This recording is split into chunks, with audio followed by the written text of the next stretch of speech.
Buenas tardes. Distinguida mesa de honor, distinguida concurrencia.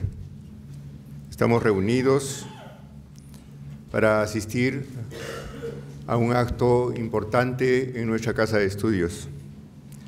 Se trata de la presencia del doctor arquitecto Rodolfo Tiznado Manosalva, a quien nuestra institución va a honrarlo con el grado honorífico de doctor honoris causa. Para iniciar el programa correspondiente, anuncio las palabras del doctor arquitecto Osvaldo Velázquez Hidalgo, decano de la Facultad de Arquitectura y Urbanismo de nuestra universidad. Un aplauso, por favor.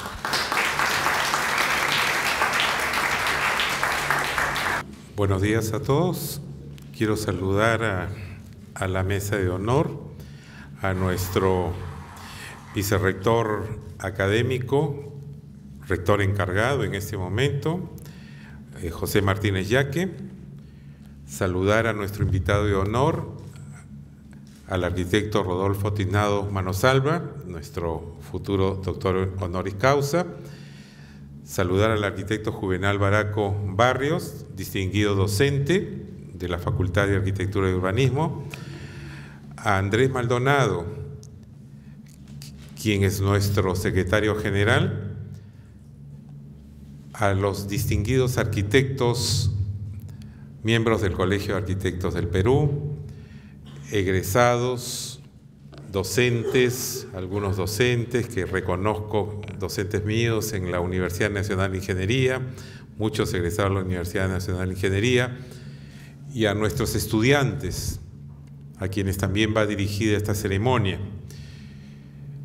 No hay mejor motivo que justamente el día de hoy, que estamos iniciando las actividades académicas del semestre 2017-2, que realizar esta ceremonia de distinción a uno de los más reconocidos arquitectos contemporáneos peruanos.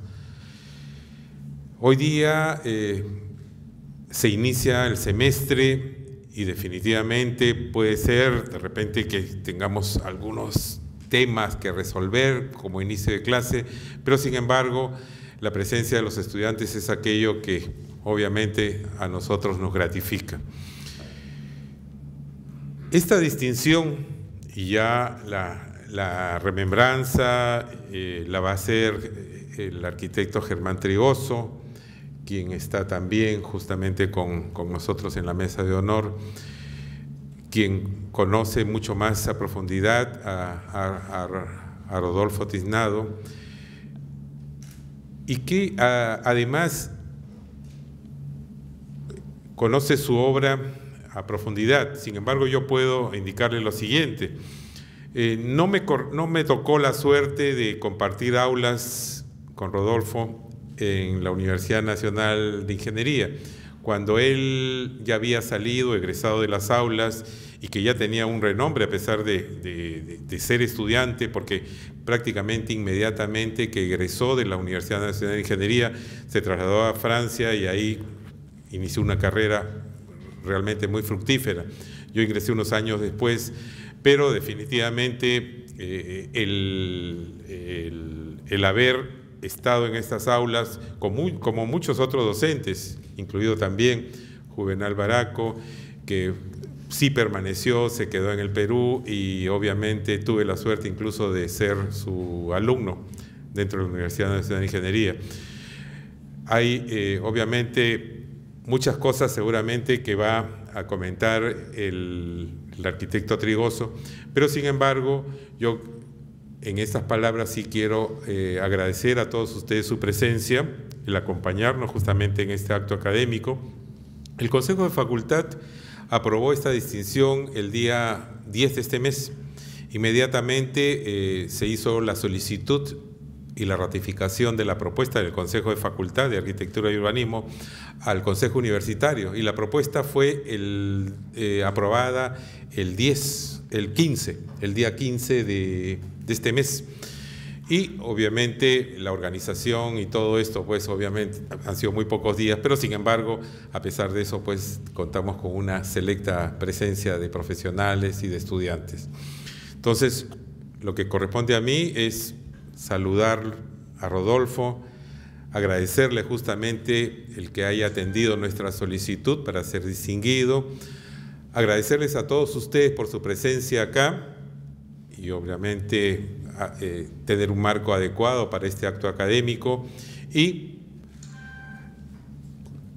mencionarles que la Facultad de Arquitectura y Urbanismo está justamente promoviendo estas distinciones a los más representativos arquitectos, no solamente a nivel internacional, sino a nivel nacional. Ya cuando se lea la reseña biográfica de Rodolfo, van a ustedes a ver la calidad profesional de él, pero nosotros también hemos tenido hace muy poco a Santiago Calatrava y fue distinguido también hace unas pocas semanas por nuestra universidad. Entonces, esta es parte de una política que desarrolla la universidad y que obviamente agradecemos justamente el apoyo en este sentido que nos da el señor rector. Muchas gracias a todos por su presencia, buenos días y bienvenidos a este acto académico. Buenos días a todos. Bueno, como hay un programa que creo que lo han distribuido, observamos que hay una semblanza, pero en la página, en la parte posterior, verán que hay una extensa parte de obras que indudablemente no se podrían estar mencionando constantemente, y lo que nos interesa es escuchar al arquitecto Rodolfo Tiznado. Entonces, yo quisiera simplemente indicar y resaltar el alcance que tiene el arquitecto Tiznado en la arquitectura contemporánea mundial y además por qué está aquí en Perú, ¿no? En la primera parte que ustedes podrán ver, Rodo, si bien nació en Cajamarca en el año 40, ya desde el año 64 ha estado en Francia y tiene la nacionalidad francesa.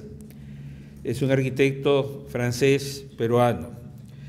Y él fue becado, digamos, y como verán acá ha estado en la Sorbona, en el Instituto de Estudios de Desarrollo, el nombre francés, el Instituto de Urbanismo y l'École Pratique de Altos Estudios de Francia, de París, y ha tenido muchos premios, ¿no?, que figuran, ganó el premio de la Escuadra de Plata de París, el Aga Khan de Suiza, diseño, en fin, ahí ustedes pueden leer la cantidad de premios que él ha tenido. Se ha resumido, lógicamente. Profesor invitado de facultades de Estados Unidos, de Canadá, París, etcétera, que está acá. Y también fue invitado por universidades, la Universidad de Lima, la UNI y la Universidad de Tacna, donde recibió un honoris causa. Él pertenece a la Orden Nacional de Arquitectos de Francia, la Orden Regional de París, director de la agencia André Condé-Jean Rinaud, fundador en 1976 de la firma europea Architecture y Estudio. Esta firma que él crea con 6 o 7 amigos adquiere un peso internacional muy grande en Europa, pero no solo en Europa, donde tiene su sede en París y después en Italia, Venecia, sino lo más importante es que ocupa todo el continente europeo, africano, asiático. Entonces tenemos que sus obras están en todos los continentes, eso es lo importante. Entonces ustedes verán acá en la relación algunas de las cosas que parecieran de sueño. Si bien aparecen en Francia obras muy importantes, como que él va a mostrar el Parlamento Europeo de Estrasburgo, que es un símbolo, y otros, incluso él veo que participa en el Arc de la Défense de París también con otro grupo de arquitectos. Vemos que tiene en Alemania, en Italia, en Grecia, en Rusia, en China, tiene un particular desarrollo actualmente, pues están diseñando ciudades en China. O sea, y China es una ebullición, entonces la experiencia en China es realmente extraordinaria. Luego tenemos en Arabia, también Saudita, donde tenemos una obra para la Meca, es 1 millón de personas, creo que por ahí. Entonces son escalas tremendamente grandes. Pero aparecen, por ejemplo, nombres como Afganistán, Albania, Bahrein, Polonia, Egipto, el Congo, Palestina, Qatar, Serbia, Vietnam. Entonces, países que realmente incluso muchos de los proyectos se estaban haciendo cuando había conflictos en Medio Oriente. Entonces, esa experiencia es producto de muchos años. Yo quisiera acá, en el fondo, resaltar 2 cosas. Cuando estamos estudiando con Rodolfo, el año 63 ganó la presidencia el arquitecto Fernando Belaúnde Terry. Éramos alumnos y el arquitecto Belaúnde nos dio su avión presidencial para ir a distintos lugares del país. Curiosamente, a mí me tocó ir a algo que ahora nos une, que es la ciudad de Tarapoto, ¿no? Un lugar en la Amazonía que va a adquirir importancia, creo, en este esfuerzo. Entonces, en ese entonces vimos la idea de la marginal, y cuando hemos estado con Rodolfo estos días allá en Tarapoto, hemos visto lo importante de la visión de este arquitecto peruano, Fernando Belaúnde Terry, ¿no? Uniendo a los pueblos. En el caso del encuentro nuestro, después de medio siglo, es lo que yo quisiera saber qué pasó, ¿no? Y ahí es donde yo me estoy tratando de explicar qué cosas están concurriendo, porque el proyecto por el cual se le llamó a Rodolfo es un proyecto que tiene 20 años, podríamos decir, de cierta frustración en el Perú respecto a que las universidades hagan investigación y la apliquen en el campo empresarial, y el apoyo del Estado es clave. Ese es un pasivo que tenemos. No tenemos nosotros lo que llamamos esos parques científico-tecnológicos, que se habla mucho, pero no lo tenemos concreto. Para dar una idea, todo lo que ustedes están manejando hoy en día, que está acá en los celulares, aparece dentro de la gran revolución telemática, donde una ciudad, con la Universidad de Stanford, Silicon Valley, se volvió un ícono, el encuentro de una universidad que apostó para estar con la empresa y con la gente joven. Esa revolución en varios países han formado sus centros en que la universidad participa con la parte productiva, o sea, no solamente la parte académica y profesional, sino investiga y está trabajando, y eso es una sinergia clave para la investigación, pero a veces no hay recursos para la investigación y otros necesitan. Entonces, ese pasivo tuvo acá en el Perú hace 20 años con el Alberto Agurto, en la Universidad Villarreal, que juntó a las universidades nacionales para tratar de hacer el primer parque científico-tecnológico, y que llamamos nosotros un tecnopolo. ¿Por qué tecnopolo? Porque iba a ser una figura replicable. Ese proyecto hará, bueno, que quedó, digamos, como un proyecto, se hizo parte.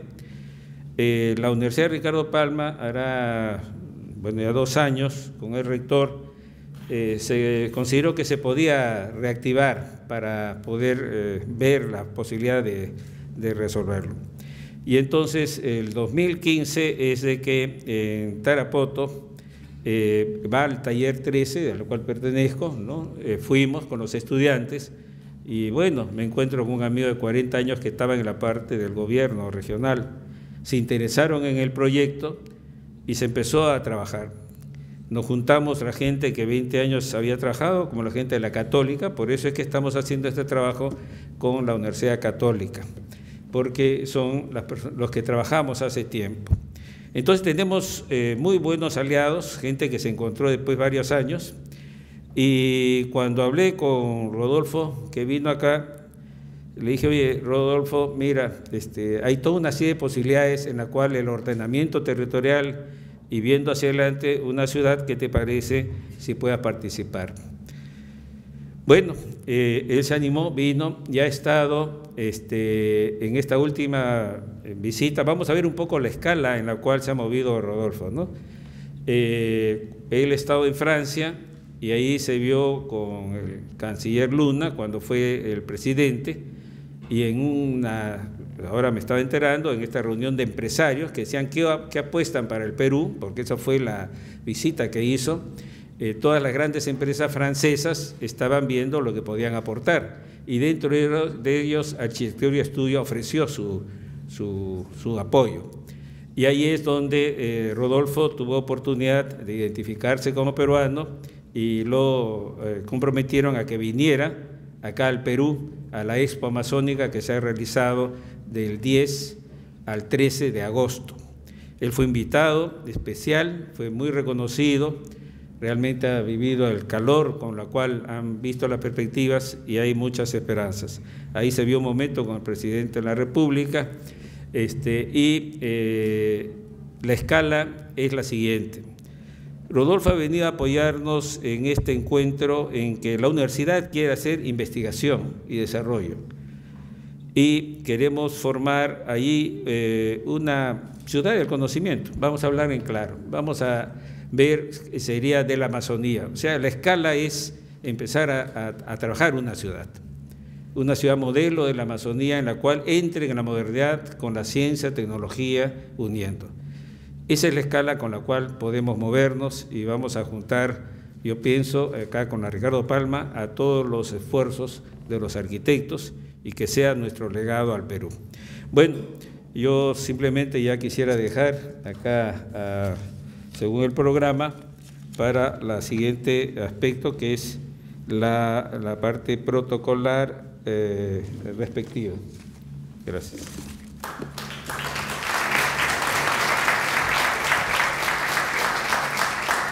Señor doctor arquitecto Rodolfo Tiznado Manosalva, es muy grato para nosotros dar lectura a la resolución del Consejo Universitario número 11.796 del 16 de agosto del 2017, que dice lo siguiente: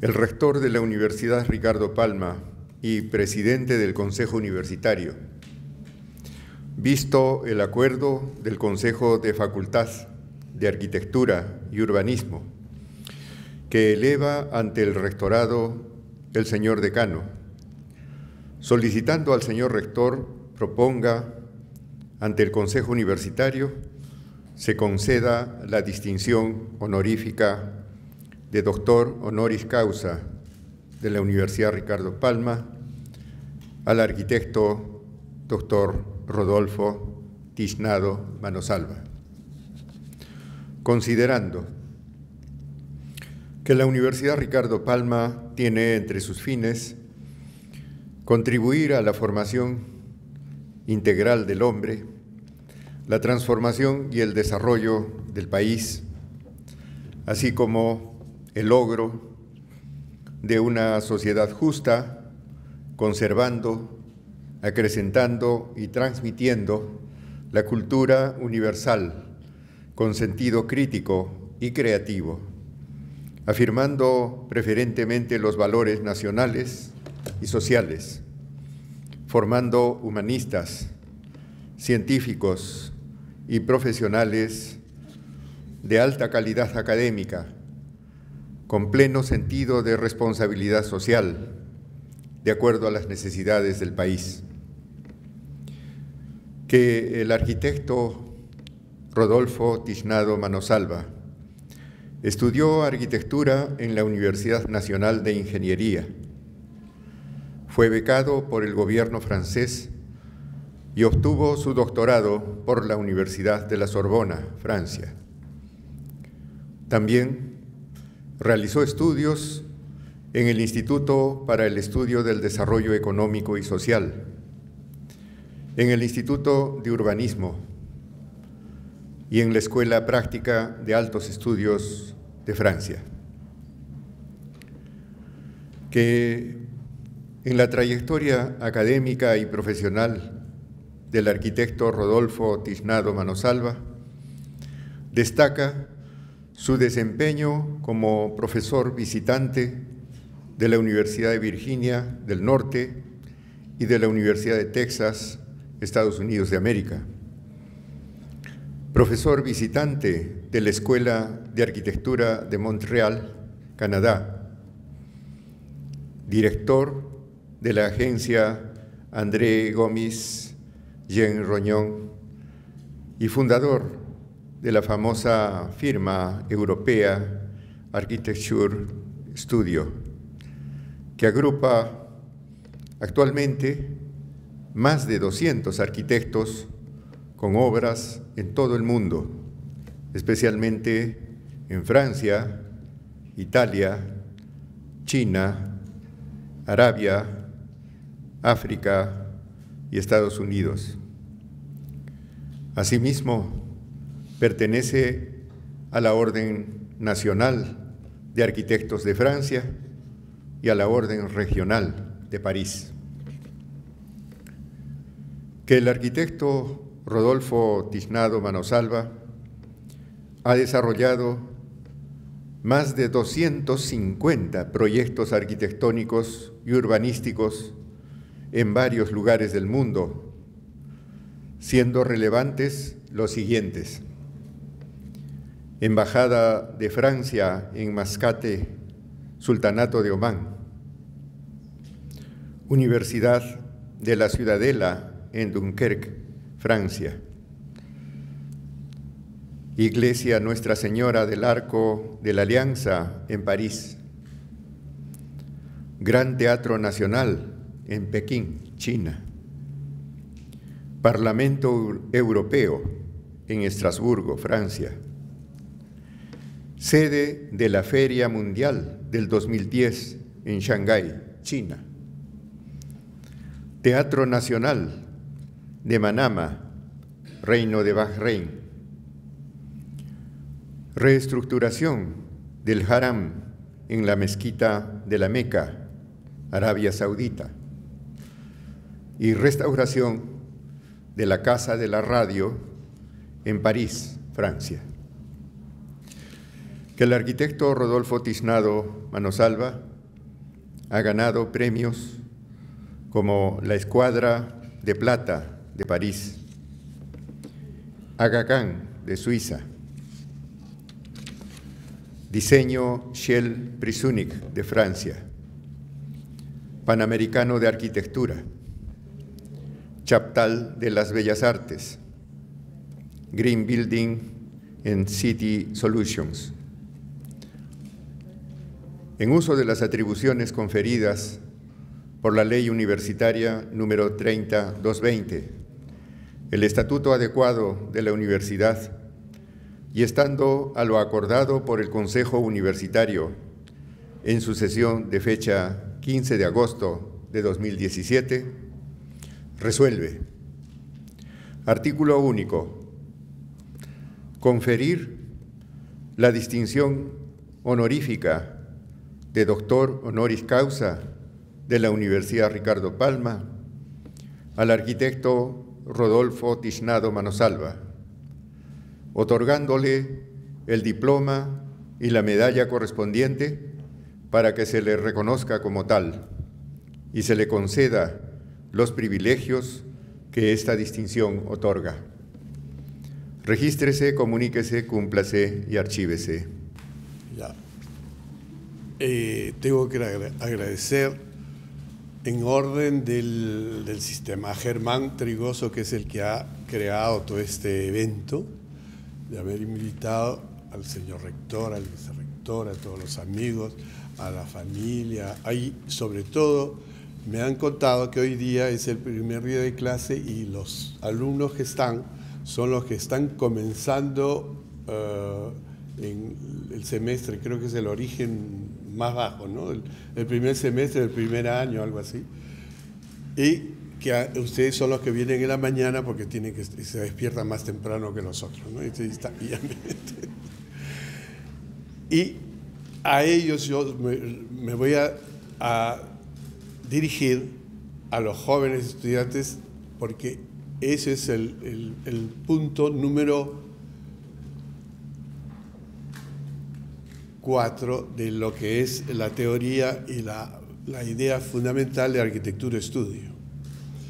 Yo estudié en la Facultad de Arquitectura de la UNI a partir del año 60, ¿no? Hasta el 64. Con Luchita creo que fuimos los dos únicos, o habían otros también que terminaron la carrera en el tiempo mínimo, o sea, los 5 años que toma. Luchita está ahí, ¿no?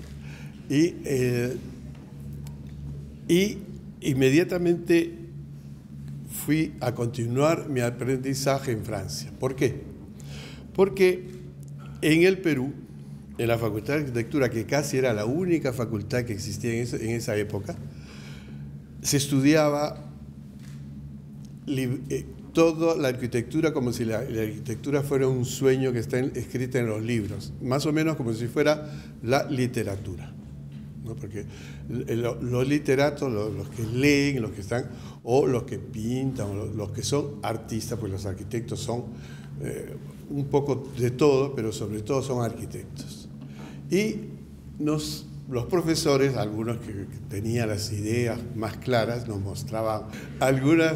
En esa época se llamaban los slides, las diapositivas, porque ellos viajaban y traían las imágenes que estaban en todo el mundo y que también en los libros. O sea, eso completaba la fantasía de la arquitectura. Pero en realidad yo me fui dando cuenta que eso, el aprendizaje libresco era un poco, era como aprender de mentira. No sé si todavía es esa frase que los niños dicen, no, eso es como de mentira, ¿no? Porque eso es, la imaginación es de mentira, en realidad es de lo más importante. Pero la arquitectura, y después me di cuenta que la arquitectura se ve, sobre todo cuando uno logra construir un edificio o hacer la arquitectura, lo que se dice. Cuando uno entra a lo que ha creado, es un fenómeno que debe ser similar a cuando uno nace, ¿no? Porque digamos que cuando se convierte en humano, sale del vientre de su mamá, ¿no? Cada uno, por decirlo así. Y los arquitectos entran al vientre de su obra. Hay una especie de fenómeno importante. Pero sobre todo me di cuenta también cuando estudiaba que yo no podía quedarme así librescamente imaginar la arquitectura, porque en esa época nosotros vivíamos en Jesús María, como Germán. Y yo tenía un amigo que su familia le prohibía que nos veamos si no íbamos a misa el domingo a las 11. En mi casa no me exigían que vayamos a misa, felizmente, ¿no? Pero a él sí. Entonces yo tenía que acompañarlo a la misa de 11, y esta ceremonia se realizaba en la iglesia gótica de Jesús María, que se llama San José, creo. Y entonces yo no entendía por qué se llamaba gótica. Y después traté de investigar y era porque era una imitación de la arquitectura gótica, que es lo que los arquitectos después en la facultad aprendían. Y así se me fue entrando en la cabeza. Y en otra época, mi hermana, que está por ahí también, ella trabajaba como bibliotecaria de la Facultad de Arquitectura. En la época en que mi hermano, que también está ahí, estaba estudiando ingeniería. Y yo me enteré así que para ser arquitecto había uno que entrar primero a la Universidad de Ingeniería para después presentarse al examen de arquitectura, si no uno no podía ser arquitecto, porque en esa época no habían otras facultades. Había dos soluciones: o uno entraba a la Universidad de Ingeniería, que era una barrera que sigue siendo hasta ahora imposible de penetrar, o tendría que ir a ser arquitecto en otras partes, o no ser arquitecto, porque tampoco no hay ninguna obligación de ser arquitecto. Con el paso de los años me he enterado, en este año he estado por la primera vez varias veces en el Perú. Y digo en el Perú porque he pasado por Lima, pero para ir en una ruta, en un círculo de visitas al altiplano. Todo el lado alrededor del lago Titicaca hay como 15 facultades de arquitectura. Alrededor, entre el Perú y Bolivia. Y después en Bolivia hay muchas facultades de arquitectura. En el Perú hay actualmente, según mis cálculos, porque es que no me han dado una cifra, hay 20.000 estudiantes de arquitectura. En la época de la UNI, cuando yo estudiaba en la facultad, habían 200 estudiantes en todos los años y 20 por año. Habían 20 arquitectos que trabajaban en la UNI por año. Y en esa época habían 20 millones de peruanos. O sea que 1 millón de peruanos fabricaba un arquitecto. Ahora hay, digamos, el Perú ha pasado de 20 a 30 millones más o menos, pero el número de arquitectos se ha multiplicado creo que por 100, ¿no? Porque hay miles de arquitectos. O sea que ya los arquitectos están liberados del peso del país. En esa época nosotros soportábamos el esfuerzo de 1 millón y teníamos una deuda con el país, con el Perú. Porque ahora ya como ya representa solamente 10.000, ya el peso es más ligero. Por eso yo fui allá a Europa para ver la arquitectura y completar el conocimiento y la formación que me dan los profesores magníficos de la Facultad de Arquitectura de la UNI. Es en esa época, porque ya después, digamos que como que se malogró, era yo nunca he encontrado en ninguna parte del mundo la calidad de la enseñanza y los medios físicos que teníamos en la UNI.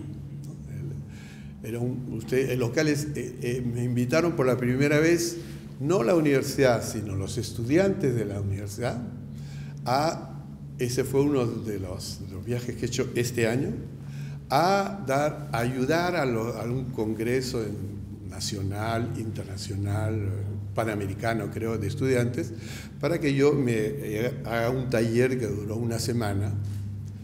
Y me di cuenta que la facultad estaba idéntica, igualita, como se dice, salvo, había 2 cambios. La biblioteca se agrandó tanto, y esa es una noticia que les doy a mi hermana Alicia, se aumentó tanto que se tuvo que mudar. Entonces se ha mudado a una nueva biblioteca más grande, con más libros, porque ya no está en la facultad, sino está en la universidad. Ese es un cambio. El único. Y la sala que era la biblioteca, el punto mágico donde nosotros nos poníamos en comunicación libresca con la arquitectura, porque las imágenes, digamos, no te dan sino corresponden a algo cuando tú las ves, pero si no es una foto. Y eso era fundamental, porque el contacto con los proyectos, como siempre ahora en todas las facultades, van llegando a las bibliotecas. Ahora hay una facilidad más grande que llega a las computadoras, que todos los estudiantes tienen, entonces van llegando antes de aparecer. Ahora ya no se sabe lo que se ha construido, lo que no se ha construido, pero los estudiantes saben quién lo ha hecho, por qué y dónde está, y ya con la comunicación. Pero hay un peligro, porque la arquitectura hay que verla, pues esa es la base, pero verla de verdad, no de mentira. Cuando uno mira la televisión o cuando ve las imágenes, no está viendo arquitectura. La arquitectura hay que entrar, ver y entrar. Algunos dicen, yo fui una semana a la China, al Japón y todo, y he visto, no, mentira, han pasado delante de los edificios, ¿no? Pero ya por lo menos ya lo vieron. Porque ver la Catedral de Colonia, gótica de Colonia, o la Catedral gótica de Jesús María, no es lo mismo. Cuando uno entra a la iglesia de San José se llama, está entrando en un fantasma, ¿no? Algo así, una imitación, como entrar, como cuando uno se casa, a veces hay unas tortas que están grandes, que son como unos castillos, como si uno se metiera a la torta. Y porque ahí no hay ninguna de las calidades que tiene la arquitectura, es solamente una imitación para crear la casa de Dios, pero ahí Dios no va, porque Dios va donde la arquitectura es perfecta. Lo que es una imitación o algo que no corresponde, ahí no va. Bueno, y así es todo lo que sucede cuando uno no ve arquitectura, y en el Perú, desgraciadamente, no vemos sino dos cosas, ¿no? La arquitectura de los peruanos que vivíamos, los peruanos uno, los que llegaron caminando, que llegaron hace 30.000 años. Eso es lo que se ve, pero desgraciadamente no hay testimonio, porque lo que quedan son esas ruinas maravillosas, esas piedras, pero nadie sabe por qué ni cómo. Porque hay mucha especulación. Hace como 2 años me invitaron a firmar la Carta Caral. Y a mí, yo sabía que habían descubierto en el Perú una ciudad de 5.000 años de tiempo, ¿no? Y yo calculé que podía ser, porque los peruanos llegaron hace 30.000, desarrollándose, podía ser. Pero como no hay ninguna otro testimonio, yo firmé el primero de la lista, que era la ciudad de los 5.000 años, porque también eso es parte de la mitología del Perú. De repente es verdad, porque las ciudades, yo les voy a hablar hasta el momento en que ya paro y se ven las imágenes, ¿ya? Y las ciudades, o la ciudad más bien, es la invención más extraordinaria del animal humano. Es decir, antes yo decía la bestia humana, pero poco a poco me he dado cuenta que no es la bestia humana, sino el animal humano, porque si digamos que los animales también son bestias, ¿no? Y a un humano uno le dice que es una bestia, cuando en realidad se trata de parecer más a las bestias. Entonces, nosotros los humanos somos animales y humanos, ¿no? La única diferencia es que analizamos, vemos, todo lo que vemos lo vamos guardando, lo vamos analizando y se va desarrollando. Y el hombre, el animal humano,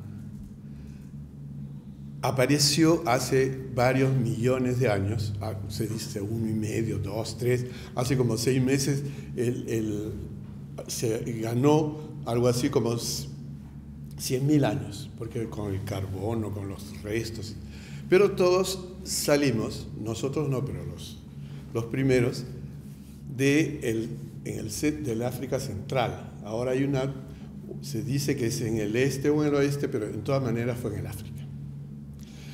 Y se iban cayendo del árbol, porque antes eran más que todo, vivían en los árboles, pero ahí la comida falta, entonces tienen que bajar y tienen que ir a buscar la comida, porque en esas épocas no había agricultura, no había nada. Éramos como unos animalitos que comían lo que encontraban.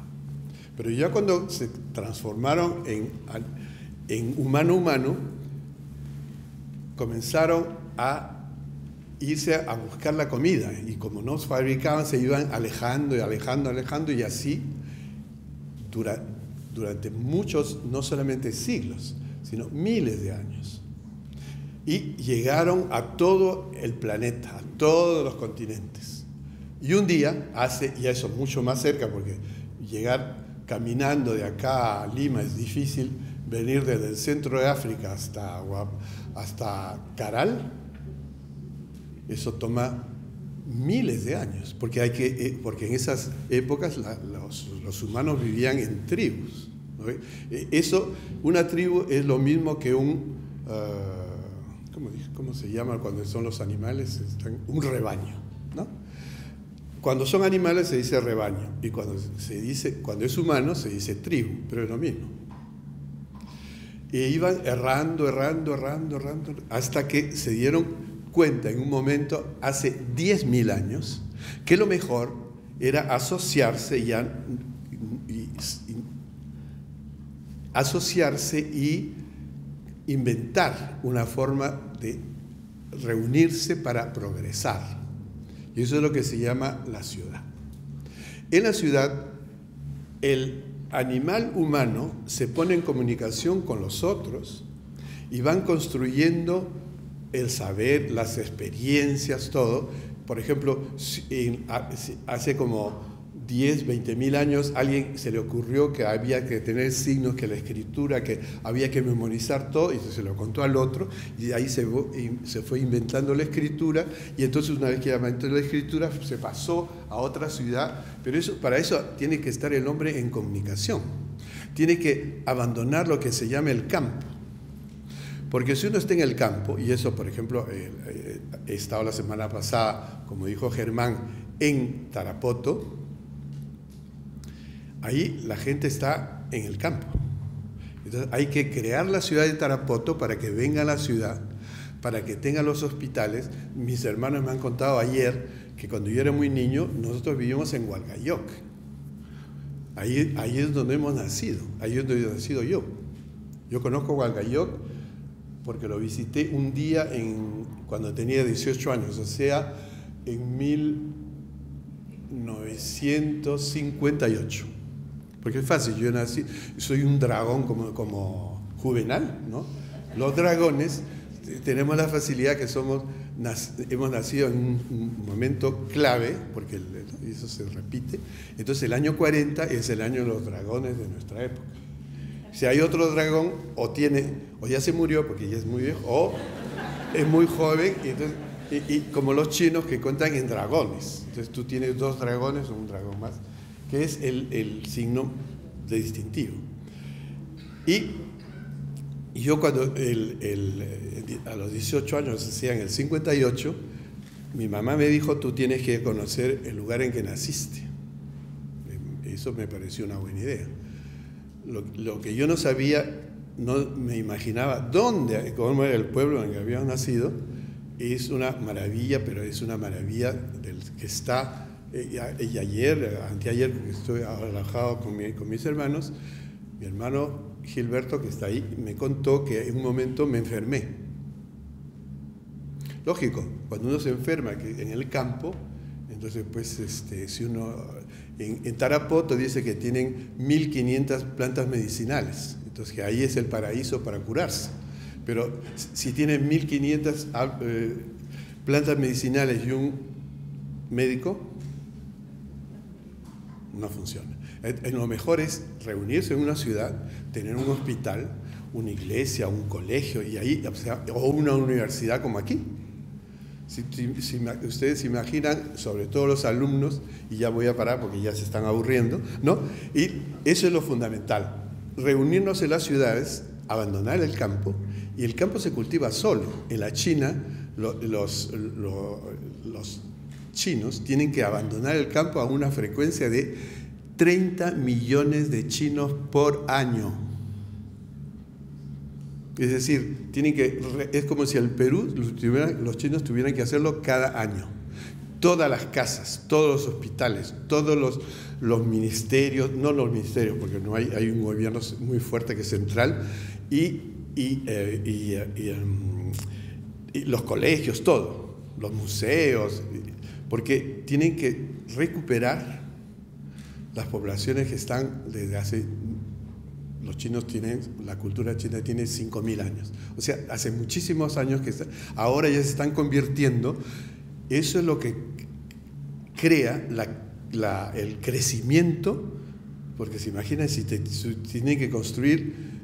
Ahora, antes los peruanos, siempre los pobres viven en una caja de esteras. Eso en el mundo entero. tiene una estera como un carrizo, tiene 2 metros por 2 metros por 2 metros, una cosa así, en un cubito. En la China, para recuperar a las poblaciones para que estén contentos y no se... todo cambio causa crisis. Entonces, para que no hagan revolución, para que no crean que ir de una cajita de esteras a un departamento con 2 baños, parqué y para toda la familia, y la familia china, ustedes saben, tienen 3 personas, el papá, la mamá o un hijo. Es más frecuente que una hija, porque a las hijas a veces no la dejan hacer, ¿no? Y esos son problemas importantes, y ahí ese es y abajo está ya el centro comercial donde se compra todo. Los chinos se mudan en taxi. ¿Por qué? Porque lógico, cuando uno vive en una casa de 2x2 no tiene sino lo que tiene puesto, el colchón y la bicicleta. La bicicleta la dejan ahí nomás, el colchón no porque ya está tan mugre, no lo van a sacar. Entonces se mueven en taxi con sus enseres, que suben a sus casas y comienzan a jugar en el suelo. Pero los arquitectos, no solamente los chinos, porque ya piden a todos los arquitectos del mundo que los vengan a ayudar a construir. Porque no sé, si ustedes multiplican con la calculadora, porque ya nadie usa el cálculo mental, o sea, 30 millones por 100 metros cuadrados, eso es la cantidad de metros cuadrados que los arquitectos construyen en China. Nosotros también, pero nosotros hacemos una partícula. Ellos buscan, de la misma manera que compran la soya en Brasil, en Lima, lo que sea, ellos compran todo, porque tienen que desarrollarse, tienen que salir del campo a la ciudad. Y los arquitectos somos las personas que llenamos las casillas de la ciudad, que está organizada como un plan maestro, como un ajedrez, pero más complicado, porque tiene que salir, cada manzana en las ciudades tienen un programa, pueden ser viviendas, yo les cuento lo que ustedes saben, pero analizado por lo que van a ver después, ¿no? Hay una manzana que es de casas, ya se sabe que es de casas, hay un hospital, ahí está una universidad, aquí por ejemplo ustedes creo que comenzaron en Miraflores, después se mudaron acá o algo así, y estaban Juvenal Baraco les ha hecho un edificio extraordinario que es el que une, el que les permite ya dentro de la universidad, porque ya en la universidad ahora ya no puede entrar, no se entra sino por una puerta, como un castillo, ¿no? Una cosa, ¿por qué? Porque hay que controlar, porque si no ponen las bombas, entran los bandoleros, bueno, esas son cosas que son en la China es igual. En Francia las universidades también son así, a uno lo controla, tiene que mostrar sus papeles, le pasan como si uno tomara el avión, ¿no? Y los arquitectos tenemos que llenar todas las casillitas lo mejor posible. Las sociedades organizan, van a la ciudad y la gente que ya está va creando los programas para que los arquitectos puedan hacer su obra.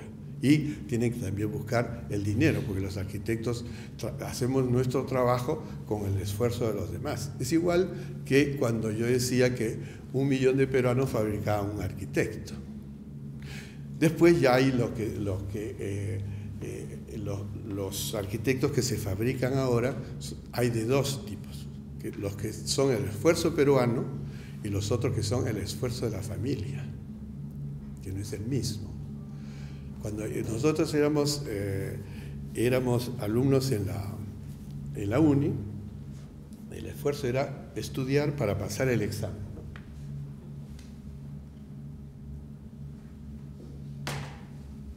Y el Estado peruano, es decir, el millón, trabajaba para que nosotros podamos estar mirando slides, hacer maquetas y todo eso, porque eso costaba muy poco. Y casi la universidad era gratuita, solamente había simbólicamente que pagar el derecho de inscripción. Y ahora ya hay eso, entonces ya los jóvenes que están, que no quieren, ustedes creo que son más o menos entre privado y estatal, una cosa media, ¿no? Entonces los estudiantes peruanos que no quieren trabajar van pues a las universidades que son bien caras, y que son bien caras, porque yo estoy de vez en cuando llegan los chicos peruanos, o las chicas sobre todo, porque ahora hay, en nuestra época los arquitectos eran 90% y 10% los arquitectos eran hombres a 90% y mujeres a 10%. Eso ya ha cambiado, ahora son, en algunas universidades ya casi no hay varones, ¿no? Es una explosión. Hay un cómico francés que dice que eso es natural porque la arquitectura no le interesa a nadie, entonces ya eso solamente interesa a las mujeres, ¿no? Es esa especie de sexismo que siempre ha existido, ¿no? Entonces, ahora ya está, entonces, si fuera interesante, entonces los arquitectos irían, ahora no, ahora los varones estudian Business Administration, la banca, y las chicas, y les encanta, ¿no es cierto, Andrea? A ver, levanta la mano. Andrea se llama Andrea Zamora, ¿no? Y él tiene al costado a su abuelo, que se llama José Niño, que era un compañero nuestro en la uni, ¿no? Así es. Y José, hace poco, porque hace 2 años, ustedes tienen que entender que a Germán yo lo he visto desde más de 50 años, cuando él me llamó, ¿no? Con Juvenal siempre hemos estado en contacto porque él es un gran arquitecto, además es docente, además tiene unas cosas geniales, entonces conversamos, pero con Andrea, ella es la primera chica o chico peruano que ha ido a la oficina, y ahora, no por sus propios medios, porque el que me llamó fue su abuelo, ¿no? Me dijo, y me dijo, oye, Rodolfo, yo tengo una nieta que está terminando sus estudios. Le digo, natural, porque con la edad que tienes, ya eso no, ¿no? Porque yo sé la edad que tengo y él, estamos en la misma carpeta, o sea que es igual, ¿no? Y me dijo, sí, pero yo quisiera que haga una práctica antes de regresar o no sé qué, porque eso, ayúdala pues. Entonces yo le dije, no hay ningún problema, que me llame. Tú le dices que me llame por teléfono y pregunte por Rodo, porque aquí me ha dicho que yo me llamo Rodolfo Tiznado Manosalva, ¿no? Pero si yo hubiera dicho eso en Francia, nunca hubiera podido, porque hay que simplificar. Nadie puede, ningún francés puede pronunciar ni Rodolfo, ni Tiznado, ni Manosalva. Entonces, si yo me presento y digo, yo me llamo Rodolfo Tiznado Manosalva, dice, mucho gusto, hasta luego. En cambio, si yo me presento y digo, yo soy Rodó, todo el mundo se acuerda. Entonces, el contacto es inmediato y eterno. Está marcado como un sello. Yo soy como una marca. Si no, no funciona. Y eso, digamos que mi hermana seguro que oye eso por la primera vez, debe estar escandalizada. Y dice que me he olvidado de Juanita, que es nuestra mamá que se ha muerto, ¿no? Son cosas que, porque ustedes, los peruanos, son de una gran familia. Germán, por ejemplo, el otro día que yo estaba, desgraciadamente, como un cabrito y casi me muero, ¿no? Hace 2 días. Porque digamos que es complicado todo. Entonces, bueno, para terminar con Andrea, y yo le dije a José que me llame, y Andrea me llamó como algo así 10 minutos después. Ella no sé dónde estaba, y él sí, yo sabía que estaba en Lima, y ella estaba en contacto pues con su abuelo, es normal. Además, Y yo le digo, oye, ya sé, tú eres Andrea, ¿no? Y le digo, bueno, vente, ¿no? El lunes o mañana. Y le digo, ¿tienes tu portafolio? Tengo todo. Ah, muy bien, entonces, vienes mañana, no sé cuándo fue. Y yo la puse en contacto con los dos socios que tienen que arbitrar. Yo no quería recibirla yo porque que pase por agua caliente no dura ni antes de que se enfríe ya está fuera, ¿no? Eso no es suficiente. Entonces, pero es la primera que yo la puse y entró, bueno, los socios dijeron, formidable, y ahora ya no quieren que salga, ya la quieren guardar, ¿no? Eso ella no lo sabe, pero yo sí. Y es formidable, porque antes, yo cuando alguien, un amigo o los chicos que se presentaban, o las chicas solas, yo soy peruano, y yo le digo, ¿y? Sí, pues, pero hermano, tú eres amigo, nosotros somos peruanos. Bueno, pero eso no es suficiente. ¿Tú qué quieres? Yo quiero ser arquitecto. Ah, eso es otra cosa. Y tú tienes que decir, yo soy arquitecto y después peruano. Entonces, en ese caso se puede hacer. Ahora ya no, porque si alguien me dice, yo soy arquitecto peruano, yo le digo, bueno, sigue nomás tu camino.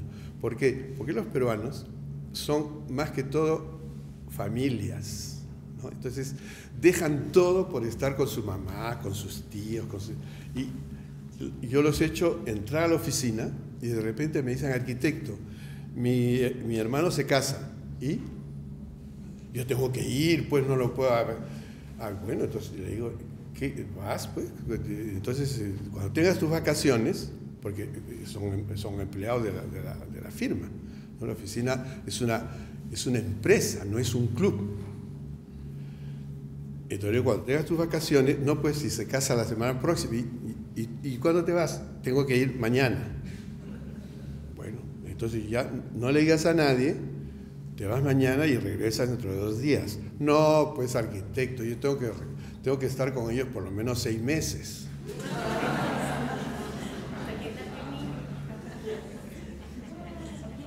Entonces yo le dije, bueno, vas y ya no regresas más, porque eso no es posible. Tú estás a cargo de un proyecto de arquitectura dura entre 5 y 10 años.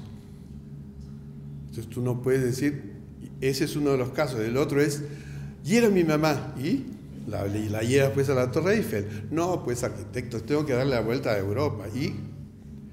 ¿Y te vas a ir? Sí, claro. Tenemos una tour de 6 semanas. Bueno, la continúas hasta Lima.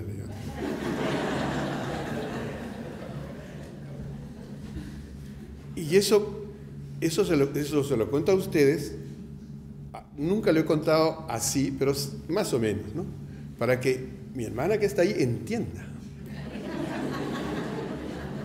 Porque yo le dije que he venido varias veces a Lima por asuntos de docencia, de contratos posibles, cosas así, y que yo ni los he llamado. Porque si los llamo, me sucede, lo que siempre me sucede, tienes que venir a la casa a comer y dormir, y entonces ya, como yo vengo por 2 o 3 días, porque si no ya es muy difícil, entonces ya no puedo venir. He cambiado, como es para los alumnos que comienzan sus estudios, a ellos va dirigido. Entonces los arquitectos que comienzan, a no ser que ustedes ya sean como siempre o como mucho, o hijos de arquitectos, o amigos del papá que es un arquitecto, algo así, o si son simplemente curiosos de la arquitectura, van a mirar lo que resulta al cabo de varios años que se hace, ¿no? Arquitectura Estudio es la reunión de 3, no éramos 8 como decía Germán, porque éramos 3 al comienzo, ¿no? Éramos 3 y una secretaria, o sea 4, en los años 70.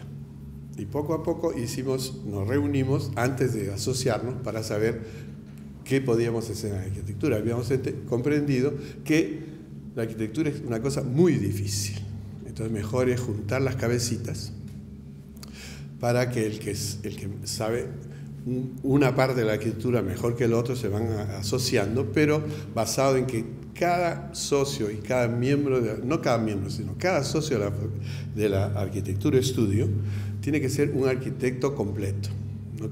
No es una asociación de menosválidos, sino son muchos válidos que se reúnen juntos para, detrás del nombre, como son todas las oficinas importantes en el mundo. Para hacer mucha arquitectura se necesitan muchos arquitectos. Y en unas compañías así, hay uno que se dice, ese soy yo, y los demás siguen trabajando, pero no existe. Lo más importante es que el fruto del trabajo de la oficina sea, no para todos, porque tampoco no se puede ser 150 propietarios de un proyecto, es exagerado. Nosotros somos, después ahí voy a hacer con la exposición, ya la historia, y ahora sí voy a cambiar el sistema, pues no les voy a explicar, porque el fundamento de los 4 puntos de la arquitectura es hacer la mejor arquitectura posible, difundirla lo máximo posible para que se vea, y tercer punto, ayudar a los jóvenes arquitectos a que salgan del sueño que querían y puedan realizar la arquitectura. Eso verán, nosotros tenemos una fundación que con nuestros honorarios, nadie nos financia eso, hacemos concursos por continente para los jóvenes arquitectos, ¿no? Parcializamos el planeta, entonces hemos hecho uno en el África, y en el África del Norte, que es la parte que es árabe, otro en el sur, uno en China, de todos los chinos, a condición que sean menores de 40 años, porque eso se supone que un arquitecto es un arquitecto joven hasta 40 años más o menos. Después ya es un arquitecto entre los 40 y 60, y después ya es una gloria de la arquitectura, cuando puede, ¿no? Es así. Entonces es casi un terreno muy corto, pero hay que comenzar, y eso es el mensaje para los jóvenes. Cuando te interesas a la arquitectura, tienes que interesarte todos los días, y es lo único que tienes que hacer. O sea, nada de hacer, porque después dice, ay, yo sé dibujar, entonces voy a hacer dibujos, yo sé pintar, entonces voy a hacer... No, nada. Tú tienes que, los arquitectos, desde el primer día, no hasta el último, porque no, para formarte tienes que hacer arquitectura, pensar en la arquitectura, leer sobre la arquitectura todos los días. O sea, como los estudios duran 5 años o así, después ya el progreso, y cuando terminas ya te quedan entre 5 y 10 años para seguir formándote. O sea, todavía eres lo que yo llamo siempre un bebé arquitecto. No es un joven arquitecto, sino un arquitecto bebé. Un joven arquitecto ya cuando terminó, tiene 40 años. Y ahí es donde, si uno no comienza, si no está en ese momento capaz de comenzar a construir y transformar sus proyectos en realidad, entonces es una lástima porque ya el tiempo se le pasó. Entonces ya como hay tantos humanos, tantos arquitectos, bueno, siguen haciendo, pero ya no tienen, como decir, el tiempo físico ni mental de poder batallar, porque la arquitectura es una guerra entre los arquitectos, las empresas, los políticos, porque cuando hay un político ya él se crea arquitecto y ya puede decidir, ya puede construir. Entonces hay que matar y cuando es un proyecto público es más fácil porque eso sale a veces de un concurso. En Francia sale siempre de concursos, y ya la idea ya está y eso sirve para ayudarse, ¿no? Y hay que avanzar, hay que hacer, y para los jóvenes tienen que pensar la arquitectura todos los días. O sea, tienen ahora, hoy día comienzan sus clases, o ya comenzaron esta mañana, eso es ¿no? Ya comenzaron, ya les explicaron cómo hacer el semestre, y tienen por 10 ciclos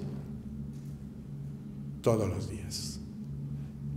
Y yo les muestro las fotos, yo les digo más o menos cuál es el proyecto, porque la oficina tiene no 250 son los proyectos que he puesto en la lista, porque si les pongo los 1.300 que hemos estudiado, 1.300, de los cuales hemos construido 10%, que es bastante. Y eso es una masa de trabajo enorme. Y ahora les voy a mostrar una selección que la hemos catalogado por continentes para que entiendan. No es una cosa pretenciosa decir que estamos en todos los continentes, sino que la arquitectura que hacemos se adapta un poquito, pero sobre todo se va imponiendo, porque nosotros hacemos la arquitectura excepcional, es decir, lo que las sociedades piden, no los clientes quieren. Tiene que ser algo que sea especial para dentro de la ciudad, la sociedad, que le pide al arquitecto que transforme sus posibilidades en dinero, en fuerza simbólica, y nosotros los transformamos eso en símbolos. Son los 12 arquitectos asociados actuales. Actuales digo porque de los 3 que comenzamos, cuando comenzamos a desarrollarnos mucho se fue porque él dijo que a él no le gustaba trabajar con cojudos. Claro, tiene razón, porque cuando una oficina o una entidad crece, ya la amistad o todas las cosas de relación entre los arquitectos ya se tiene que olvidar, porque lo que cuenta es la eficacia, la calidad del profesional de cada uno. Aunque sea un huevón, hay que hacerlo trabajar, porque ese es el que va a trabajar mejor dentro del grupo de los socios, que son los que dan el tono a la arquitectura. Y eso no es para ti, Andrea, no te... Pero tú sabes, porque tú trabajas ahí, entonces hay unos que son simpáticos y otros son antipáticos, pero eso no importa. Y entonces ya ustedes ya me van a ver ahí, y la teoría de nuestro trabajo en la base es, dijimos que para poder avanzar tenemos que renovarnos. Y decidimos que cada 5 años teníamos que integrar dentro de los colaboradores que estaban en la oficina, teníamos que ir calificando, pero sin decirle, nutriendo a uno para que 5 años después se integre como asociado. Entonces le va, y primero tiene que seleccionarse los que están mejores, ¿no? Y se los va poniendo en condiciones, algo así como en los panales, ¿no? Que hay que la reina es la que come más o que come mejor y se transforma en la reina de las abejas. Aquí en esta oficina el socio se lo nutre mejor y se transporta en asociado. Y si multiplican ustedes, sustraen 1 y cuentan los otros y lo multiplican por 5, ese es fácil, porque hay 12, éramos 13, entonces quedan 10 por 5, 50. Esa es la edad de la oficina. Cada 5 años se integra un arquitecto que tiene, no forzosamente 5 años menos, pero es de otra generación, y se integra y se convierte en propietario de la obra arquitectónica a partir del momento en que se integra. Entonces hay algunas obras que pertenecen a los viejos y otras poco a poco a todos los demás. Hasta la última asociada, que es la chica que está adelante, que se llama... ¿Ah? Ya. Y ella no llega a 40 años, porque es la última, ¿no? Es o sea, se tiene que contar ayer más los 30 años que tiene un arquitecto joven. Entonces, es excepcional porque es una arquitecta joven, o sea, no tiene 40 años y ya está integrada al ámbito de arquitectura estudio con el esfuerzo de todos los demás de tantas épocas. Ya. Esta es la oficina en París y Andrea trabaja aquí abajito, ¿no? en la esquina.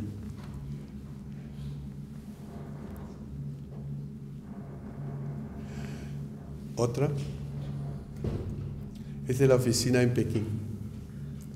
Mejor ya vas pasando, porque se lee, ya era esa, se saltó una. ¿Quién es la que pasa? ¿Tú? Ya, entonces vas pasando en el ritmo para que puedan leer, ¿no? Y para que puedan ver un minutito y leer.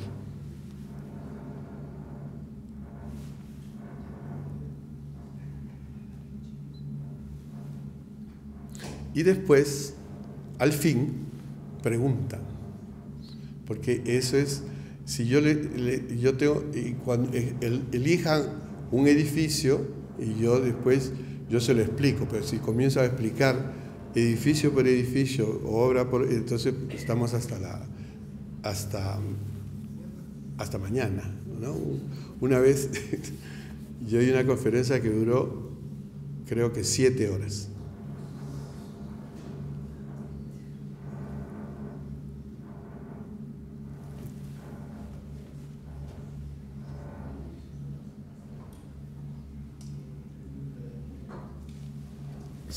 Pero fue aquí en Lima, no crean.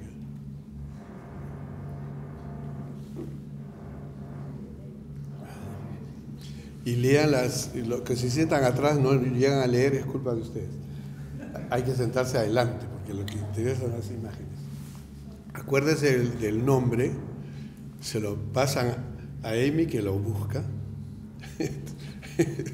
No, ya cuando me dan el nombre yo ya comienzo a explicarles y tú vas buscando, ¿ya? Y ahí les explico porque la arquitectura de arquitectura estudio es, como toda la arquitectura, es decir, es hecha para un solo lugar, tiene todos los conceptos que salen del programa y que son únicos y que no se vuelven a usar.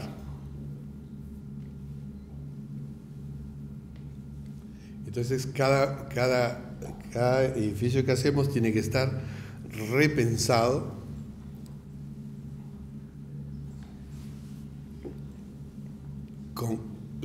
con ideas que corresponden a lo que se llama el programa. Los edificios, les repito, son los resultantes del programa que da la sociedad para que la ciudad pueda avanzar y todos los humanos, los animales humanos que viven ahí puedan conectarse y van avanzando, ¿no? Eso es el destino final de una ciudad, es el lugar. Los chinos llaman a la ciudad, tienes que dejar leer. ¿Así? Ya está bien. Los chinos llaman a las ciudades la universidad de la vida. Como los campesinos no pueden bajar, como ustedes dicen, bajar de los Andes a la ciudad sin estar preparados. Ellos los van trayendo para que fabriquen la ciudad, los transforman de campesinos a obreros de la construcción civil, es decir, albañiles y otras cosas, para que tengan contacto con las ciudades donde ahí van a vivir. No van a vivir en la misma ciudad que construyen, pero ahí se van aprendiendo a tomar el metro, tomar los ómnibus, ir al mercado, todas esas cosas que en el campo no existen. Y para que no tengan un choque muy importante, los van preparando en las ciudades. Después va a salir un proyecto ya en el África que los musulmanes utilizan también para que vayan al peregrinaje en la Meca. Es decir, los campesinos del África están más atrasados aún que los campesinos de la China, no tienen idea de lo que les va a suceder cuando vayan al peregrinaje. El peregrinaje es en Arabia Saudita, en la Meca, que está protegida por la Arabia Saudita, y los reciben en unos hoteles de lujo de 5 estrellas. Entonces, para que alguien que ha estado, que va del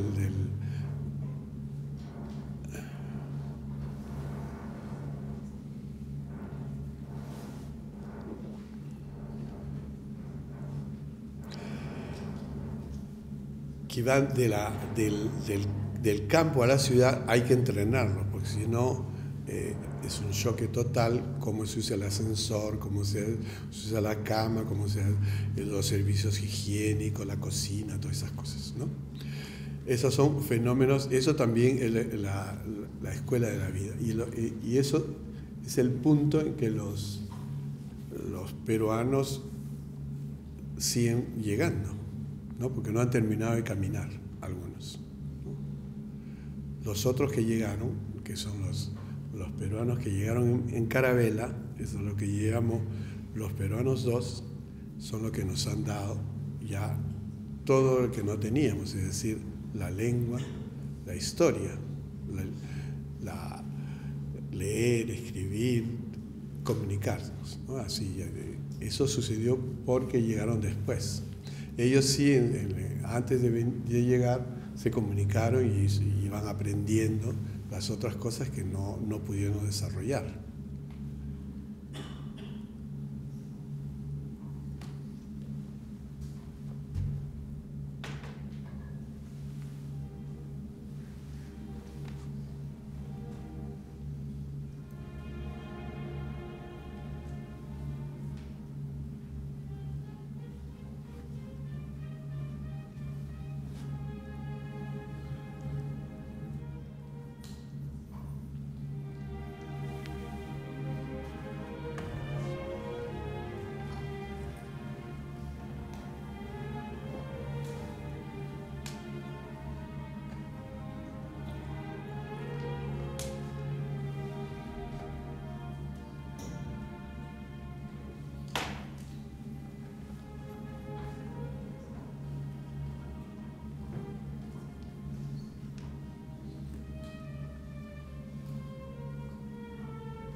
ahí vamos a parar, ¿ya? Muchas gracias.